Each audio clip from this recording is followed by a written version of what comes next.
ठीक है जी। चलिए बच्चों, हम शुरू करते हैं अपना CFS।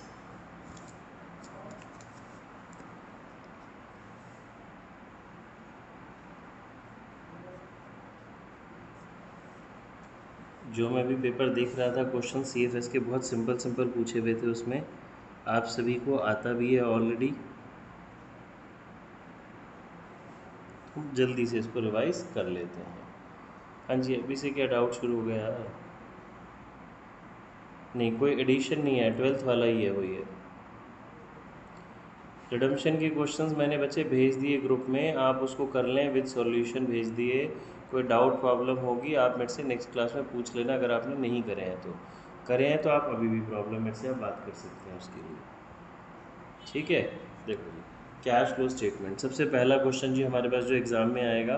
कैश फ्लो स्टेटमेंट में कौन सा अकाउंटिंग स्टैंडर्ड लगता है? Accounting standard 26। मैं स्पीड बच्चे थोड़ी सी अच्छी रखूँगा क्योंकि ऑलरेडी हमें आता है।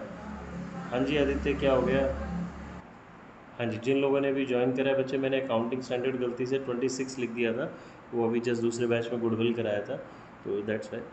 तो हमारा कैश फ्लो में सबसे पहला क्वेश्चन जी, अकाउंटिंग स्टैंडर्ड कौन सा आता है जी? AS3। फिर जो हमारा कैश फ्लो है, जो हमने पढ़ा है, जो हमारे सिलेबस में कैश फ्लो है, वो कौन से मेथड से कर रहे हैं? हमें इनडायरेक्ट मेथड से।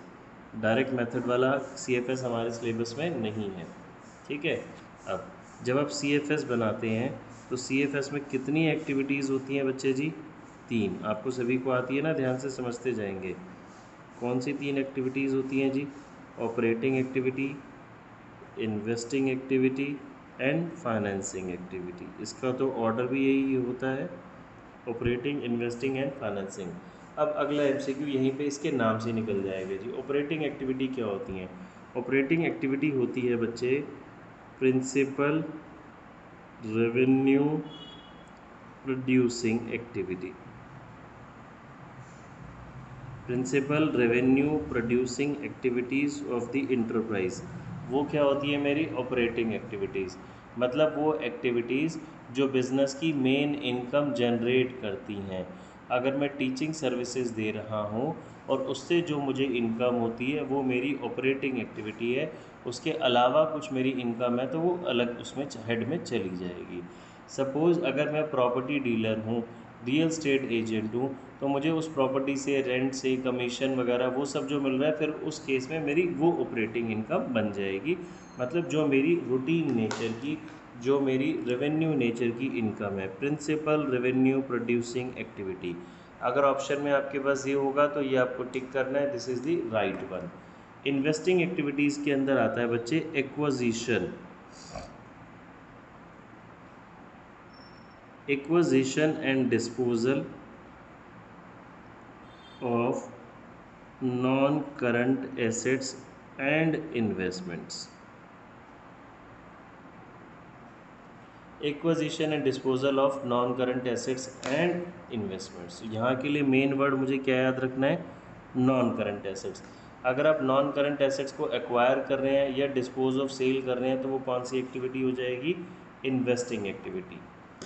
फाइनेंसिंग एक्टिविटी बच्चे वो होती है जिसकी वजह से which result in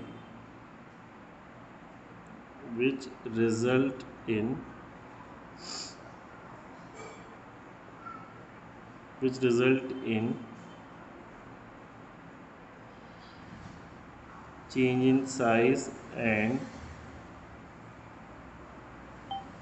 composition of owner's capital। ठीक है जी, जिसकी वजह से ओनर की कैपिटल में चेंजेस हो जाते हैं, वो कौन सी एक्टिविटी होती है मेरे पास? Financing activity. अब इन 3 एक्टिविटीज़ को आपको समराइज़ करने के लिए मेन मैं बात बताऊं तो ऑपरेटिंग तो अलग ही होती है। इन्वेस्टिंग एक्टिविटीज़ में कौन सी चीज़ें आएंगी? इसके लिए आपको मेन वर्ड बच्चे क्या याद रखना चाहिए? नॉन करंट एसेट्स और इन्वेस्टमेंट। अगर क्वेश्चन में नॉन करंट एसेट्स या इन्वेस्टमेंट गिवन है तो वो कौन सी एक्टिविटी होगी? Investing activity. फाइनेंसिंग एक्टिविटी के लिए आपको कौन से वर्ड्स याद रखने हैं? अगर क्वेश्चन में शेयर है liability side, shares, debentures, loan. Share, debenture, loan, तो ये कौन सी एक्टिविटी होती है? Financing activity. इन्वेस्टिंग एक्टिविटी में 2 और चीज़ें मेरे पास इम्पॉर्टेंट आती हैं। इंटरेस्ट रिसीव और डिविडेंड रिसीव। अगर मुझे इंटरेस्ट मिल रहा है या डिविडेंड मिल रहा है तो ये मेरी कौन सी एक्टिविटी होगी बच्चे? इन्वेस्टिंग एक्टिविटी होगी, क्योंकि मुझे इंटरेस्ट या डिविडेंड कब मिलेगा? जब मैंने कहीं पे पैसा इन्वेस्ट किया होगा। पर अगर क्वेश्चन के अंदर इंटरेस्ट पेड है या डिविडेंड पेड है, इंटरेस्ट पेड या फिर डिविडेंड पेड है, तो ये कौन सी एक्टिविटी होएगा मेरा? Financing activity. ठीक है, अभी देखो जी, मेरे पास इतनी बात सभी को समझ में आ गई। अब हर एक्टिविटी के अंदर मेरे पास दो चीज़ें होती हैं। हर एक्टिविटी के अंदर कोई भी एक्टिविटी आप लेंगे तो हर एक्टिविटी में या तो मेरे पास क्या होगा जी? इनफ्लो होगा या फिर क्या होगा? आउटफ्लो होगा। इनफ्लो का मतलब है पैसा आना, आउटफ्लो का मतलब है पैसा जाना। इनफ्लो होगा तो आपका कैश प्लस होगा, आउटफ्लो होगा तो कैश माइनस होगा। ठीक है, फिर आपने जब अभी अपनी 12th क्लास के लिए सीबीएसई की तैयारी करी होगी तो आपको एक सिंपल सा रूल बताया गया होगा। एसेट्स का रूल होता है बच्चे, अगर आपको कैश फ्लो का क्वेश्चन कोई भी जल्दी सॉल्व करना है तो एसेट्स का मेरे पास एक क्या रूल था, हम सभी ने पढ़ा होगा कि अगर एसेट्स मेरी इंक्रीज़ हो रही हैं, अगर एसेट्स इंक्रीज़ होती है तो वो हमेशा इसका क्या होगा? आउटफ्लो होगा। याद रखना, चाहे वो कोई भी एसेट हो, तो यानी कि वो क्या होगा? माइनस होगा। और लायबिलिटी के लिए इसको हम कुछ इस तरीके से करा देते हैं कि एसेट्स का रूल जाता है मेरा अपोजिट डायरेक्शन में और लायबिलिटी का रूल जाता है सेम डायरेक्शन में। यानी कि लायबिलिटी अगर मेरी डिक्रीज़ हो रही है, लायबिलिटी मेरी क्या हो रही है? डिक्रीज़ हो रही है, तो वो बच्चे मेरा क्या होगा? इनफ्लो होगा। मतलब लायबिलिटी डिक्रीज़ हो रही है तो प्लस होगा, इनफ्लो होगा, पैसा आ रहा है सेम डायरेक्शन में जाएगा। और एसेट्स के केस में मैं उल्टा भूल गया शायद यार, एक सेकंड वेट करो, ये तुम बार बार। ठीक है जी, यहाँ पे हम इंक्रीज़ की बात कर रहे थे, मैंने गलती से डिक्रीज़ लिख दिया। लायबिलिटी अगर इंक्रीज़ होगी, मेरी लायबिलिटी बढ़ेगी, तो वो क्या होगा बच्चे जी? इनफ्लो होगा। मतलब आपको क्या बात याद रखनी है? एसेट्स का जो रूल है वो अपोजिट डायरेक्शन है। एसेट्स अगर बढ़ रहे हैं तो आपको उसको माइनस करना है, और लायबिलिटी अगर बढ़ रही है तो आपको उसको प्लस करना है। तो लायबिलिटी का रूल तो हो गया सेम डायरेक्शन, और एसेट्स का रूल हो गया बच्चे अपोजिट डायरेक्शन। बात समझ में आ गई?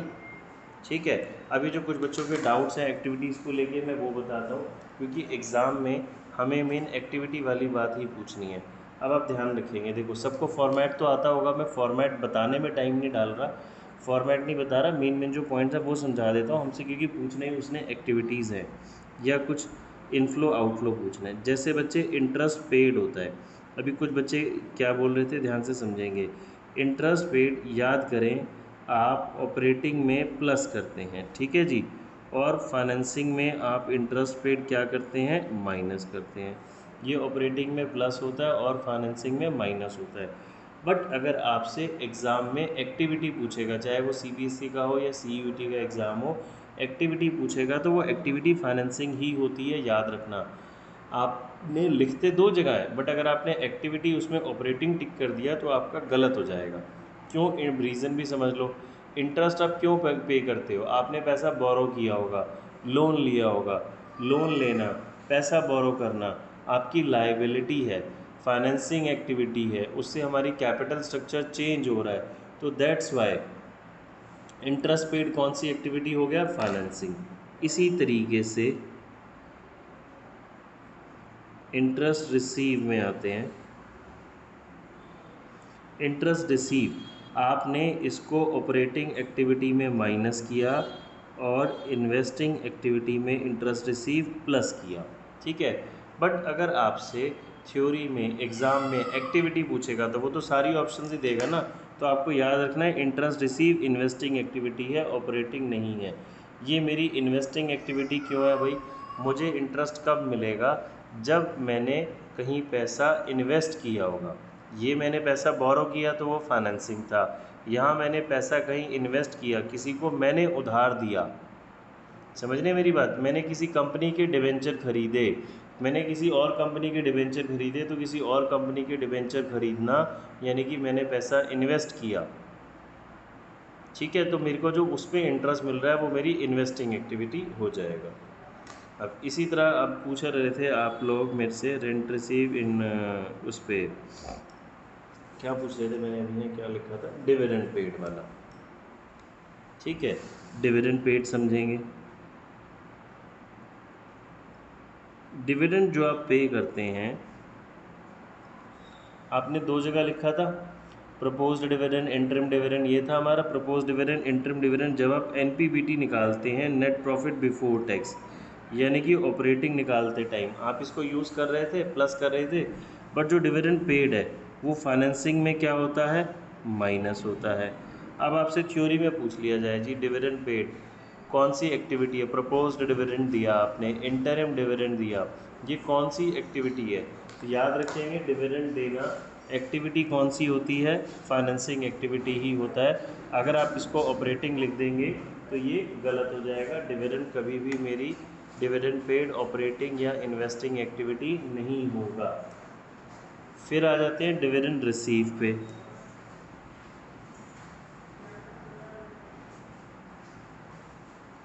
डिविडेंड जो रिसीव होगा, मुझे डिविडेंड मिला जी, अब मुझे डिविडेंड कब मिलेगा, जब मैंने कहीं पैसा इन्वेस्ट किया होगा। मीनिंग समझेंगे जी। डिविडेंड रिसीव, एक तो मेरे पास ज़्यादा चीज़, हाँ जी जी ठीक है। डिविडेंड रिसीव याद करेंगे आप, इसको माइनस करते थे ऑपरेटिंग में। डिविडेंड रिसीव हम ऑपरेटिंग में माइनस करते थे, rent receive, dividend receive, commission receive किस हेडिंग में माइनस करते थे, जब आप लिखते थे add non cash and non operating expenses, तो वहाँ पे आप लॉसेस प्लस कर रहे थे और प्रॉफिट को क्या कर रहे थे, माइनस कर रहे थे। तो अब ये जो डिविडेंड रिसीव है ये ऑपरेटिंग में माइनस होता है और मेरे को मिल रहा है, तो मैंने कहीं पैसा इन्वेस्ट किया किसी कंपनी के शेयर्स में। ठीक है, इन्वेस्टिंग में प्लस होता है। बट अगर आपसे थ्योरी में पूछ ले तो ये थ्योरी में एक्टिविटी कौन सी रहेगी, इन्वेस्टिंग। बच्चे याद रखेंगे आपके CUT के पेपर में, जो मैं भी पिछले पेपर्स देख रहा था, एक ही साल का हुआ, उसमें भी जो डिफरेंट डिफरेंट सेट हुए, इसी टाइप का क्वेश्चन आए हुए सिंपल सिंपल से। इनफ्लो आउटफ्लो बताना था, सोर्सेज बताने थे, कुछ एडजस्टमेंट्स उसने पूछ ली, वो सारी मैं आपको सारी एडजस्टमेंट्स रिवाइज करा दूंगा। बड़े बड़े क्वेश्चन सॉल्व करने तो आएंगे नहीं, तो यही आपको चीज़ें याद रखनी है। ठीक है जी।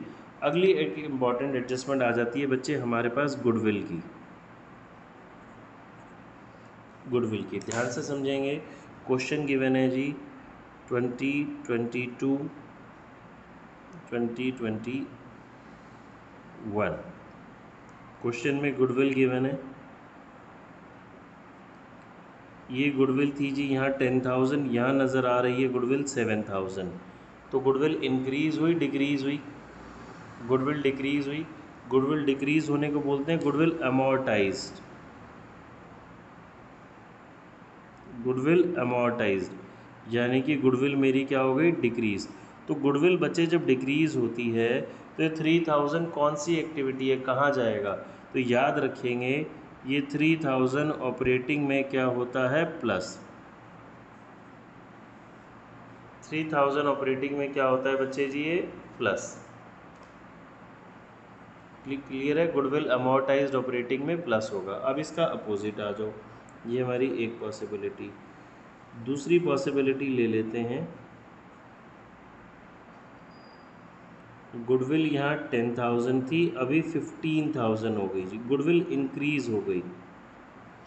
गुडविल इंक्रीज़ हो गई बच्चे, गुडविल इंक्रीज़ होने का मतलब है गुडविल मैंने खरीदी, गुडविल में पैसा इन्वेस्ट किया। तो ये जो अभी इसका डिफरेंस 5,000 है, ये 5,000 इन्वेस्टिंग एक्टिविटी है, याद रखेंगे इन्वेस्टिंग एक्टिविटी का आउटफ्लो। 5,000 इन्वेस्टिंग एक्टिविटी का आउटफ्लो है, 5,000 इन्वेस्टिंग एक्टिविटी में क्या होगा, माइनस।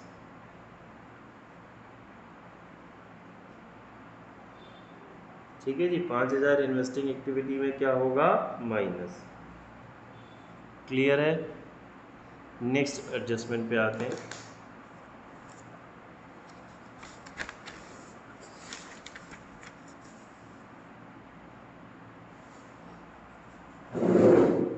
नेक्स्ट एडजस्टमेंट मैं आपको बताता हूँ सरप्लस की। यहाँ बच्चे बहुत सारे गड़बड़ करते हैं जी।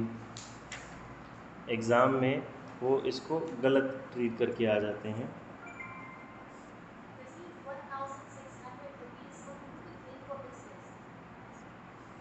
सरप्लस की क्वेश्चन में लिखा है जी 2022 2021, यहाँ पे मुझे सरप्लस गिवन है, पॉसिबिलिटी 1, ध्यान से समझेंगे जी। 1,50,000 प्रॉफिट हो रहा है। तो जब आप एनपीवीटी निकालते हैं, एनपीवीटी कैलकुलेट करेंगे तो सरप्लस में कितना यूज़ करेंगे बच्चे आप? 50,000 प्लस का। लास्ट ईयर प्रॉफिट था आपका 1 लाख, अभी प्रॉफिट कितना हो गया? 150। तो 50,000 आप सरप्लस में लिख लेंगे। सेकंड पॉसिबिलिटी पे आओ, इसको रिवर्स कर देते हैं जी। ये इसको कर दो आप 1,50,000, इसको कर दो आप 1 लाख। तो ये तो आपका प्रॉफिट क्या हो गया? रिड्यूस हो गया। तो जब आप एनपीवीटी में सरप्लस लिखेंगे तो 50,000 क्या कर देंगे? माइनस। समझ आ रहा है बच्चे? ये सरप्लस यूज़ करेंगे। हाँ जी साक्षी, व्हाट हैपेंड, देख रहा हूँ आपका। ठीक है, अब आ जाओ जी, हम इस सरप्लस में कुछ चेंजेस करते हैं। ये मेरे पास है 1 लाख और ये है 150 नेगेटिव। अभी जब आप सरप्लस यूज़ करेंगे क्वेश्चन में, प्रॉफिट जब एनपीवीटी निकालेंगे तो आप जो प्रॉफिट है अपना कितना यूज़ करने वाले हैं? देखो जी, ये 1 लाख मेरा पॉजिटिव था, अभी 150 नेगेटिव हो गया। तो जब आप सरप्लस लेंगे बच्चे, तो सरप्लस आप कितना लेंगे? 2,50,000 नेगेटिव। ये इम्पॉर्टेंट बात है, बहुत ध्यान रखना है। सरप्लस आपका 250 नेगेटिव होगा। ऐसा क्यों? ध्यान से समझिए। जब ईयर शुरू हुआ, साल के शुरू में आपके पास 1 लाख रुपीज़ पॉजिटिव थे, ईयर ख़त्म होते होते तो आप 150 नेगेटिव में चले गए। तो पहले तो आप ब्रेक इवन पे आए होगे ना, ये 1 लाख रुपीज़ ज़ीरो हुआ होगा, तो 1 लाख का नुकसान हो गया। उसके बाद 150 का और नुकसान हो गया। तो टोटल इस केस में कितना नुकसान हो गया? 250 का। 250 नेगेटिव हो गया ना, तो ये 2,50,000 क्या हो जाएगा बच्चे हमारा? नेगेटिव माइनस का। ठीक है, नेक्स्ट आ जाते हैं जी। अभी मेरे पास ये 150 है और ये 1 लाख है, अब हमने यहाँ नेगेटिव लगा दिया जी। तो अभी सरप्लस कितना होगा मेरे पास? अभी सरप्लस लिखेंगे बच्चे आप 2,50,000 पॉजिटिव। अभी सरप्लस कितना लिखेंगे? 250 पॉजिटिव। Why 250 positive? जब ईयर शुरू हुआ तो 1 लाख रुपीज़ नेगेटिव था, ईयर एंड हुआ तो 150 पॉजिटिव था। तो पहले तो आपने 1 लाख रुपीज़ कमाए होंगे, 1 लाख रुपीज़ कमाए होंगे तो आप ब्रेक इवन पे आए होंगे ना, नो प्रॉफिट नो लॉस पे। ठीक है, फिर आपने 150 और कमाए, तो टोटल इस फाइनेंशियल ईयर में आपने 250 कमाए होंगे, तभी तो आपका 150 प्लस बचा है। बच्चों सिंपल मैथ्स, 1 लाख रुपए माइनस का और 250 प्लस का, तो एंड रिजल्ट आपके पास 150 प्लस का ही तो बचेगा। समझ में आ गई बात? नेक्स्ट पॉसिबिलिटी,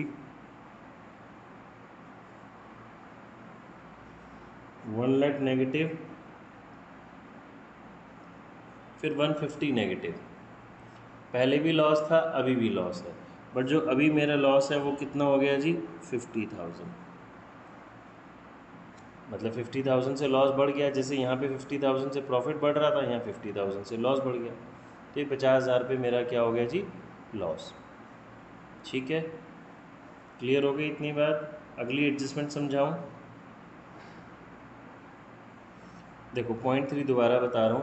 पॉइंट 3 में था जी 1 लाख रुपीज़ आपके पास ईयर के शुरू में पॉजिटिव था, ईयर एंड हुआ तो 150 नेगेटिव हो गया। अब इसको आप सिंपली देखो, जब आपने बिज़नेस शुरू करा, ये 2021 में आपके पास 1 लाख रुपीज़ प्लस का था। ठीक है, ईयर एंड में आप कह रहे हो जी 150 नेगेटिव है, तो 150 नेगेटिव कैसे हुआ होगा? पहले तो आपने ये 1 लाख रुपए गवा दिए होंगे ना ज़ीरो पे आने के लिए। जब आप ज़ीरो पे, नो प्रॉफिट नो लॉस पे आए तो आपके 1 लाख चले गए, फिर ये 150 और चले गए। तो टोटल आपको थ्रू आउट द ईयर में 1 लाख रुपीज़ का नुकसान यहाँ हुआ, 150 का यहाँ पे नुकसान हो चुका है। तो टोटल आपको जो लॉस हुआ जी 2,50,000 रुपये का लॉस हो गया।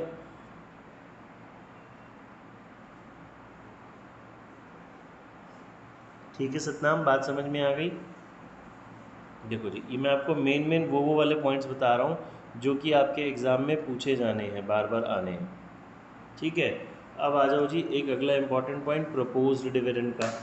हमसे शॉर्टकट्स में बच्चे छोटे छोटे क्वेश्चंस पूछने, उसने बड़े बड़े फुल फ्लेज क्वेश्चन नहीं सॉल्व कराने।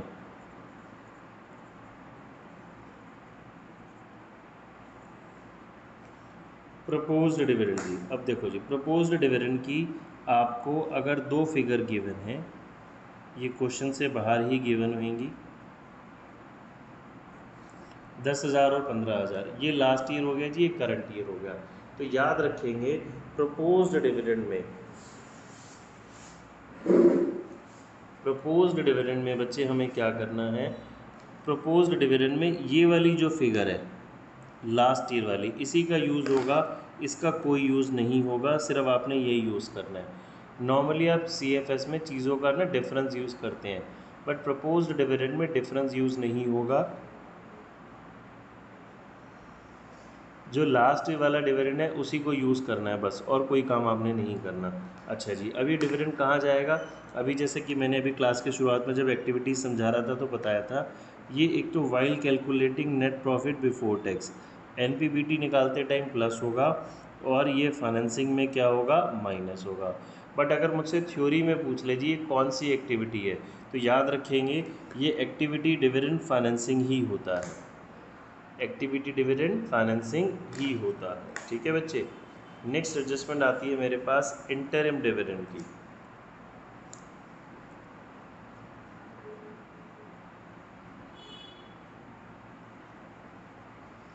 इंटरिम डिविडेंड होता है बच्चे, हमने पढ़ा था जो डिविडेंड साल के बीच में दिया जाता है। कार्तिक वेट करो अभी, जो डिविडेंड साल के बीच में दिया जाता है। अब सपोज क्वेश्चन में आपको इंटरिम डिविडेंड गिवन है 10,000, और इंटरिम डिविडेंड की आपको क्वेश्चन में याद रखेंगे एक ही फिगर गिवन होगी, वो डिविडेंड है जो साल के बीच में दे रहे हैं, इसकी आपको दो फिगर नहीं होंगी, एक ही फिगर गिवन होगी। इंटरिम डिविडेंड NPBT में प्लस होता है और फाइनेंसिंग में माइनस होता है, NPBT में प्लस और फाइनेंसिंग में माइनस। बट अगर आपसे थ्योरी में पूछ ले कि जी इंटरिम डिविडेंड पेड एक्टिविटी कौन सी है, तो याद रखेंगे डिविडेंड पेड कौन सी एक्टिविटी होता है बच्चे, फाइनेंसिंग एक्टिविटी होता है। डिविडेंड पेड कौन सी एक्टिविटी होता है, फाइनेंसिंग। ठीक है, हाँ जी कार्तिक क्या कह रहे हो, आपका डाउट लिखते हो। और कार्तिक देखो, जो प्रपोज्ड डिविडेंड है प्रीवियस ईयर का यूज़ करना है, करंट ईयर का प्रपोज्ड डिविडेंड यूज़ नहीं करना, प्रीवियस ईयर का प्रपोज्ड डिविडेंड ही यूज़ होगा, इसका डिफरेंस भी नहीं लेना। प्रीवियस ईयर का प्रपोज्ड डिविडेंड अगर आपसे एक्टिविटी पूछेगा तो डिविडेंड कौन सी एक्टिविटी है, मेरी फाइनेंसिंग एक्टिविटी है। ठीक है, चलिए अच्छा जी, फिर मैंने इंटरिम डिविडेंड समझा दिया। अभी आपको मैं एक बहुत इंपॉर्टेंट एडजस्टमेंट समझाने वाला हूँ इंटरेस्ट की। हैंड लोअर कर लें भाई, इधर अपनी बहुत बात ध्यान से समझेंगे, ये बहुत बहुत इम्पॉर्टेंट एडजस्टमेंट है। इंटरेस्ट ऑन लोन या फिर interest on debentures, interest on loan और इंटरेस्ट ऑन डिवेंचर बहुत बहुत इम्पॉर्टेंट एडजस्टमेंट है, ध्यान से सीखेंगे आप मेरी बात। केस 1 में हम बात करते हैं, हमें क्वेश्चन में गिवन है जी 2022 2021, यहाँ पे लिखा है 10% डिवेंचर्स, ये गिवन है जी 1 लाख, ये गिवन है 150। ध्यान से सुनना है आपने बच्चे, एक बारी में इजीली समझ में आ जाएगा, इधर कंसंट्रेट करेंगे। देखो डिवेंचर पहले आपके पास 1 लाख थे, अभी डिवेंचर आपके पास बढ़ के कितने के हो गए हैं, 1,50,000 के हो गए हैं, तो डिवेंचर 50,000 से बढ़ गए हैं ना। ये 50,000 जो इंक्रीज़ हुआ, ये कौन सी एक्टिविटी है जी, फाइनेंसिंग एक्टिविटी है। ये फाइनेंसिंग एक्टिविटी में आ रहा है, ये इनफ्लो है, ये सारी बात तो हमें समझ में आ गई। अभी मुझे फोकस करना है, ये तो हमें ऑलरेडी आता है, मैं फोकस करना है हमें इस पे 10% पे। ये रेट ऑफ इंटरेस्ट होता है बच्चे, अगर डिबेंचर के साथ या लोन के साथ ये परसेंटेज लिखी है तो ये मेरा क्या होता है, रेट ऑफ इंटरेस्ट। ये क्या होता है बच्चे, रेट ऑफ इंटरेस्ट। और इस इंटरेस्ट को, अगर क्वेश्चन साइलेंट है, देखो नीचे इंटरेस्ट के रिगार्डिंग अभी कोई इन्फॉर्मेशन नहीं है, तो ये जो इंटरेस्ट है ना, ये आप ओपनिंग पे निकालते हैं, किस पे निकालते हैं, ओपनिंग पे निकालते हैं। तो अभी आप क्या करेंगे, 1 लाख का 10% इंटरेस्ट निकालेंगे, ये 10,000 आ जाएगा। ये इंटरेस्ट दो जगह जाता है, जैसे कि मैंने आपको समझाया था अभी शुरुआत में ही, ऑपरेटिंग में प्लस होता है, फाइनेंसिंग में माइनस होता है। बट अगर आपसे एक्टिविटी पूछ लेगा तो याद रखेंगे ये एक्टिविटी फाइनेंसिंग ही होगा। अगर क्वेश्चन साइलेंट है, डेट वगैरह आपको कुछ नहीं बताई हुई, तो इंटरेस्ट आप ओपनिंग बैलेंस पे निकालेंगे। इस क्वेश्चन में ओपनिंग बैलेंस 1 लाख रुपए है, तो 1 लाख का 10% 10,000 ये मेरे पास इंटरेस्ट आ गया। अगली पॉसिबिलिटी ध्यान से समझना है बच्चे, 2022 21 क्वेश्चन में गिवन है 10% डिवेंचर्स।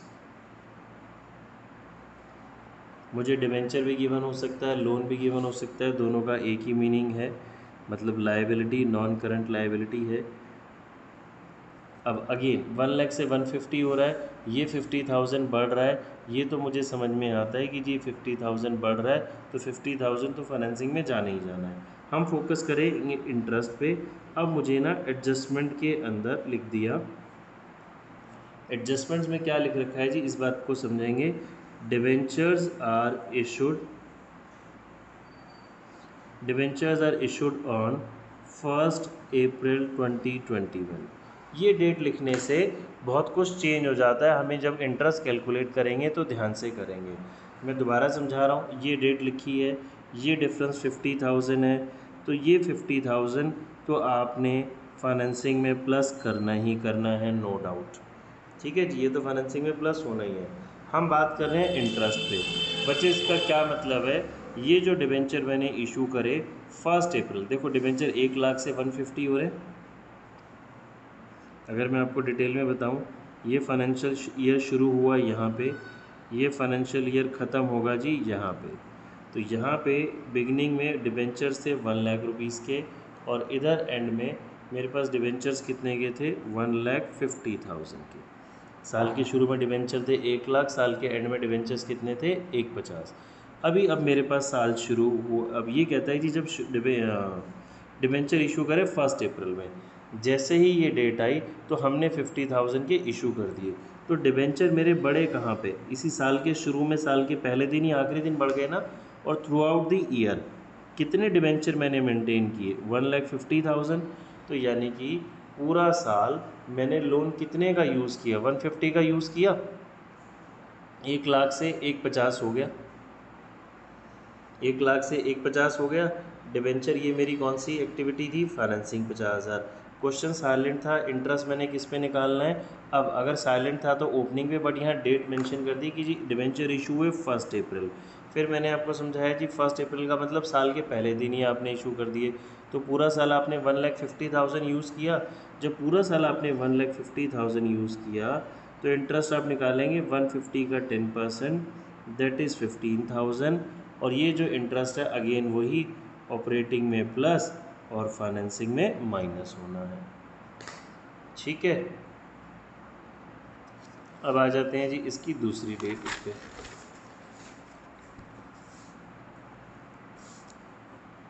अनन्या, हाँ जी बोलो बच्चे, क्या हुआ। अच्छा जी, अब हम डेट चेंज करते हैं। मैंने यार बाद में डाउट लूँगा, मुझे ये टॉपिक कंप्लीट कराने दो अभी। ये हमारा हो गया जी, कौन सा केस था, थर्ड केस लिखते हैं। क्वेश्चन में लिखा है 10% डिबेंचर। बच्चों बार बार एक ही चीज़ समझा रहा हूँ, आप ध्यान से सुनो। ये 1 लाख है, अलग अलग तरीके से देखो, ये 150 है। अब एक बच्चे का डाउट था जी क्वेश्चन साइलेंट है, कुछ नहीं बताया, तो इंटरेस्ट आप ओपनिंग पे निकाल देंगे, ठीक है। बट मुझे यहाँ एडजस्टमेंट में क्या कह रहा है, मुझे एडजस्टमेंट में लिखा हुआ है जी debentures are issued on 31 March 2022।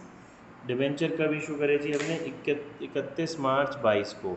अभी 31 मार्च 22 का क्या मतलब हो गया, साल के आखिरी दिन इशू करे। अगर मैं आपको अगेन ये टेबल बना के समझाऊं, मेरा फाइनेंशियल ईयर शुरू हुआ 1 अप्रैल 2021 को, फाइनेंशियल ईयर क्लोज कब होगा, 31 मार्च 2022 को। ठीक है जी, ये मेरा ईयर यहाँ क्लोज हो गया। अब यहाँ पे डिबेंचर कितने थे, 1 लाख, यहाँ पे डिबेंचर कितने थे, 150। 50,000 के बढ़ रहे हैं, ये तो मुझे नज़र आ रहा है, बट ये बढ़ कब रहे हैं जी?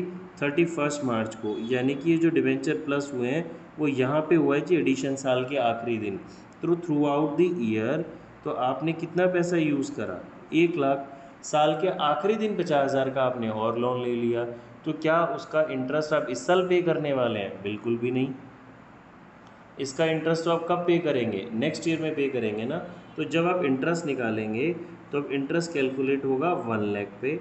1,00,000 का 10% इंटरेस्ट आ गया मेरा 10,000। अगेन वही ट्रीटमेंट, ऑपरेटिंग में प्लस और फाइनेंसिंग में माइनस। ठीक है, नेक्स्ट पॉसिबिलिटी।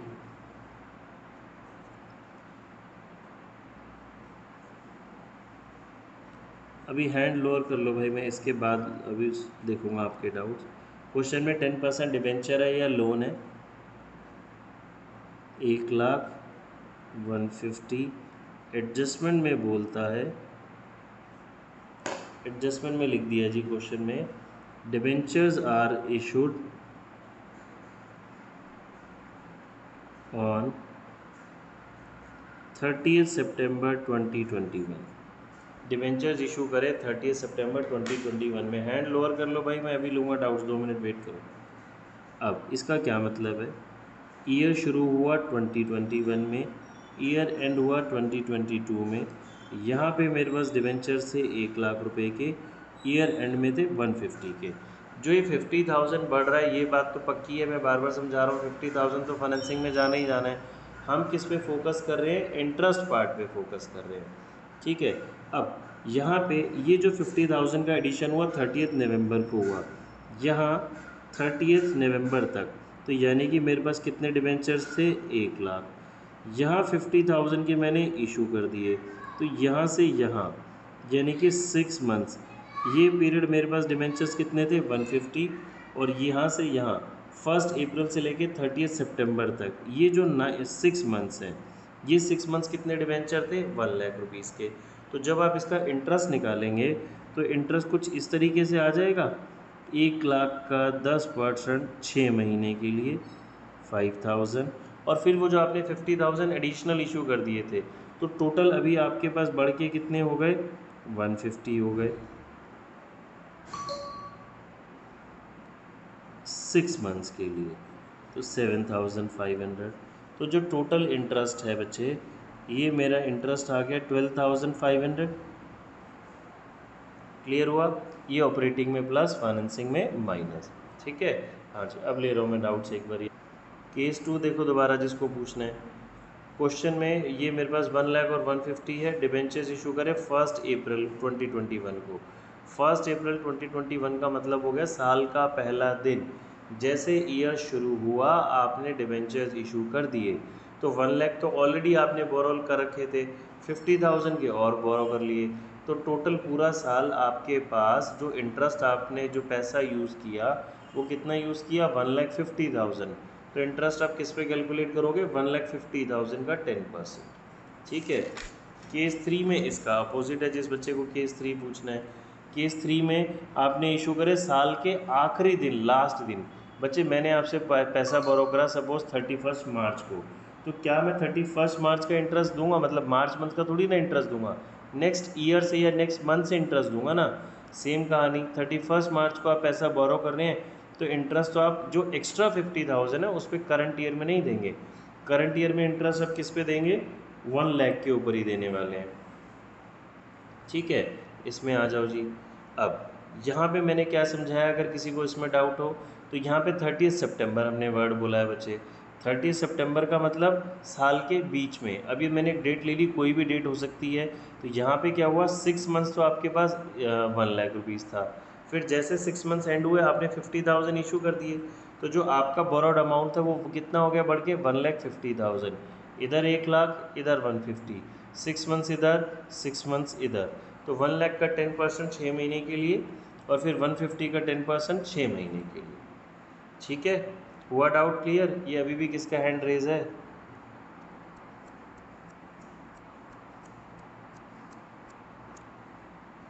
आ गया जी, चलिए गुड।